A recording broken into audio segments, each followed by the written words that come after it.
Honest vaccine communication requires acknowledging documented rare adverse effects without losing perspective on the overwhelming benefit-risk balance.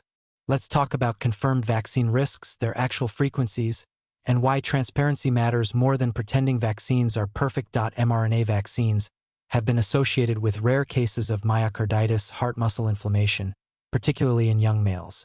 The data here is solid from multiple countries' surveillance systems. Incidence is roughly 1 in 10,000 to 20,000 young males, typically after the second dose. Here's the crucial context. While not trivial, this myocarditis is usually mild, responds well to standard treatment, and resolves without long-term effects in the vast majority of cases. Now for the critical comparison. COVID infection itself causes myocarditis at rates 6 to 10 times higher than vaccination. So even in the highest risk demographic, young males, vaccination remains dramatically safer than the infection it prevents. The risk isn't zero, but it's much lower than the alternative. Anaphylaxis, severe allergic reaction, occurs following vaccination at approximately 5 cases per million doses. This sounds scary until you understand that medical protocols for managing anaphylaxis work extremely well when properly implemented. Vaccination sites keep epinephrine available and observe recipients for 15 minutes post-injection specifically to catch and treat any anaphylactic reactions immediately. Deaths from vaccine anaphylaxis are extraordinarily rare because the risk is known and managed. Thrombosis with thrombocytopenia, blood clots combined with low platelets, emerged as a rare complication of adenovirus vector vaccines like Johnson & Johnson's. Regulatory agencies responded appropriately, pausing administration to investigate, updating warnings and recommendations, ultimately preferring mRNA vaccines for most populations while keeping viral vector vaccines available for specific circumstances. This regulatory response demonstrates the system working. Safety signals were detected through surveillance, investigated rigorously, and prompted evidence-based policy changes.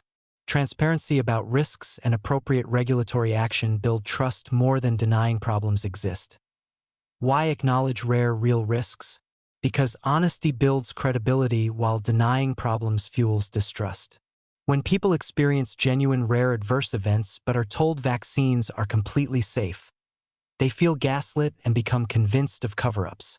When we say vaccines are very safe with rare risks that we monitor and respond to appropriately, we validate people's experiences while maintaining accurate perspective. The benefit-risk calculation remains overwhelmingly favorable. Even in young, healthy individuals with lower COVID risk, vaccination prevents not just death but also long COVID, hospitalization, and transmission to vulnerable people. The rare verified vaccine risks are orders of magnitude less frequent than COVID complications prevented. I want to share something important. Individuals who experience genuine rare vaccine adverse events often still support vaccination for others because they understand population-level benefits despite their personal misfortune. This perspective, acknowledging individual suffering while maintaining statistical understanding, is sophisticated and compassionate. We need several truths held simultaneously. Vaccines are among the safest and most effective medical interventions available. Rare adverse events do occur and deserve acknowledgement, medical care, and compensation where appropriate. The benefit-risk balance remains strongly favorable for vaccination. Individual suffering matters even when statistically rare. We can validate personal experiences without distorting population-level evidence. The alternative to honesty isn't better public health outcomes. It's erosion of trust, making future public health responses less effective. People aren't stupid. They know nothing is perfectly safe. What they need is accurate information about actual risks with appropriate context, not false reassurance followed by betrayal when rare adverse events occur. This is why risk communication should lead with perspective. Vaccines carry small risks that are much smaller than infection risks, and we monitor and respond to safety signals transparently. That's honest, accurate, and trust-building in ways that either exaggerating safety or exaggerating risks can never be.